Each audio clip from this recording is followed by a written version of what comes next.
பாடத்திட்ட குறிப்புகளை வச்சு ஒரு ஆழமான பார்வை பார்க்க போறோம். ஆமா, குறிப்பா அதுல கேட்கும் திறனுக்கு ஏன் இவ்வளவு அழுத்தம் கொடுத்திருக்காங்க, அதுக்கு பின்னால இருக்கிற உளவியல் என்னன்னு பாக்குறது தான் நோக்கம். ஏன்னா மொழி திறன்கள்ல நிறைய இருக்கு, பேசுறது, படிக்கிறது, எழுதுறதுன்னு. ஆனா கேட்கறது எப்படி, இது எல்லாத்துக்கும் அடித்தளமா இருக்கு. இந்த பாடத்திட்டம் 3 பருவங்களா பிரிச்சிருக்காங்க இல்லையா, அது எப்படி குழந்தைங்களோட மன வளர்ச்சிக்கும் மொழி வளர்ச்சிக்கும் ஒரே நேரத்துல உதவுதுன்னு கொஞ்சம் விரிவா பேசுவோம். சரிதானே? சரிதான். இது ரொம்ப முக்கியமான விஷயம். நம்ம பெரும்பாலும் மத்த திறன்கள் மேல காட்டுற கவனத்தை கேக்குறது மேல காட்டுறது இல்ல.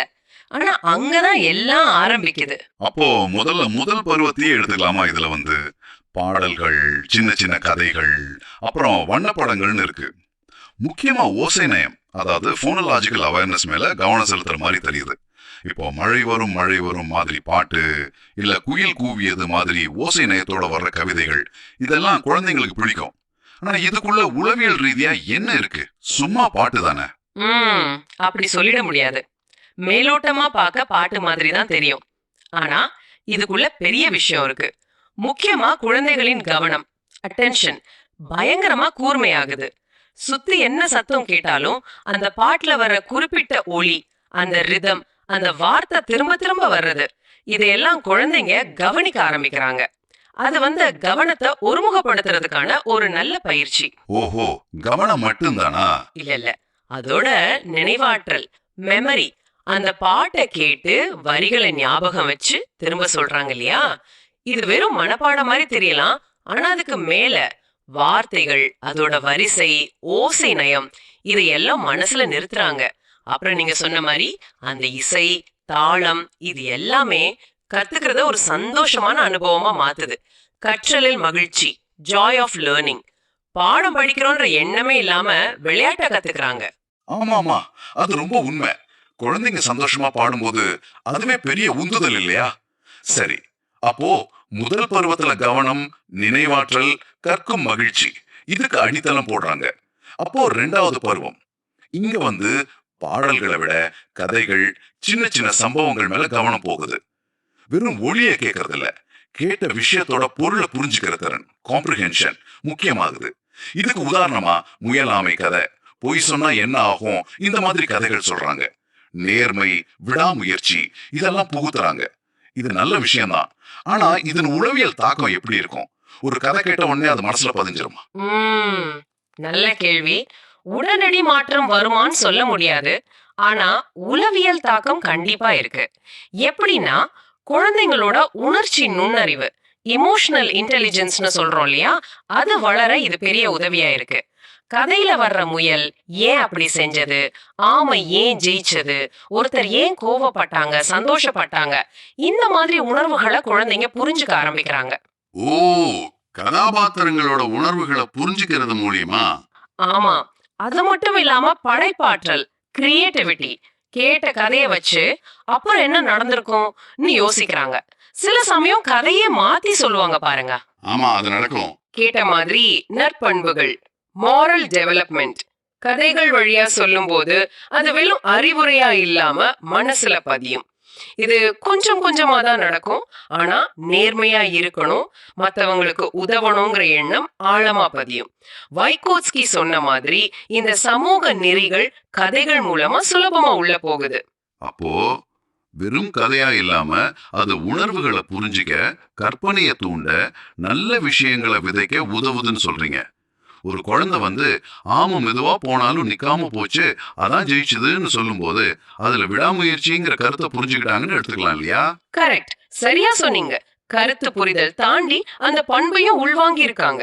சரி, முதல் பருவம் ஓசை நயம், 2வது கருத்து புரிதல். அப்போ 3வது பருவத்துல என்ன ஸ்பெஷல்? இங்க உரையாடல்கள், அன்றாட நிகழ்வுகள், சமூக செயல்பாடுகள் பத்தி பேசுறாங்க. வணக்கம், எப்படி இருக்கீங்க மாதிரி சிம்பிள் கான்வர்சேஷன்ஸ். ஸ்கூல்ல நடந்த ஃபங்க்ஷன் பத்தி சொல்றது, நட்பு நாள் அனுபவம் கேட்கறது. இங்கே மொழி ஒரு கருவியா மாறுது, மற்றவங்களோட பழகிறதுக்கு. ஆமா, இது ரொம்ப முக்கியமான ஒரு படி. இதுக்கு முன்னாடி பெரும்பாலும் ஆசிரியர் சொல்றதை கேட்டாங்க. இப்ப மற்ற மாணவர்கள் சொல்றதை கேக்குறாங்க, பதில் சொல்றாங்க, கேள்வி கேக்குறாங்க. இதோட உளவியல் தாக்கம் என்னன்னு நினைக்கிறீங்க? இது நேரடியா சோஷியல் ஸ்கில்ஸ், சமூக திறன்களை வளர்க்கும்னு தோணுது. மத்தவங்க பேசுறத கவனிக்கிறது, அவங்க என்ன சொல்றாங்கன்னு புரிஞ்சுக்கிட்டு அதுக்கேத்த மாதிரி பேசுறது, நம்ம கருத்தை சொல்றது, இதெல்லாம் சமூகத்துல ரொம்ப முக்கியம் தானே. அதோட சேர்ந்து தன்னம்பிக்கை, கான்ஃபிடன்ஸ், அப்புறம் குழுவோட ஒத்து போற மனப்பான்மை, சோஷியல் அட்ஜஸ்ட்மெண்ட். இன்னொருத்தர் பேசுறத சும்மா கேட்டுட்டு இல்லாம ஏன் அப்படின்னு கேள்வி கேக்குறப்போ, அல்லது நான் வேற மாதிரி நினைக்கிறேன்னு சொல்றப்போ அங்க என்ன நடக்குது? அங்க அவங்க யோசிக்கிறாங்க. Critical thinking. கரெக்ட். சிந்தனை திறன், கிரிட்டிக்கல் திங்கிங். கேட்டதை அப்படியே ஏத்துக்காம அதை அனலைஸ் பண்றாங்க. இதுதான் உண்மையான கற்றல். பியாஜே சொன்ன மாதிரி குழந்தைங்க அவங்க அனுபவம், செயல்பாடு மூலமா கத்துக்கிறாங்க. இந்த உரையாடல்களும் ஒரு செயல்பாடு தான். அப்போ 2 குழந்தைங்க பேசிக்கிறதுல கூட இவ்வளவு விஷயம் இருக்கா? நீ ஏன் நேத்து வரலன்னு கேக்குறது வெறும் விசாரிப்பு இல்ல, அது ஒரு சமூக இணைப்பு, ஒரு அக்கறை, அதை வெளிப்படுத்த ஒரு மொழி. ஆமா, இது ரொம்ப ஆழமானதுதான். ஆமா. இப்ப இந்த 3 பருவங்களையும் சேர்த்து பார்த்தா இந்த கேட்கும் திறன் பயிற்சி மூலமா என்னென்ன உளவியல் திறன்கள் வளருதுன்னு ஒரு லிஸ்ட் போடலாம். முதல்ல சொன்ன மாதிரி கவனம், அட்டென்ஷன், அப்புறம் நினைவாற்றல், மெமரி. மூணாவதா உணர்ச்சி நுண்ணறிவு, எமோஷனல் இன்டெலிஜென்ஸ், அது கதைகள் மூலமா.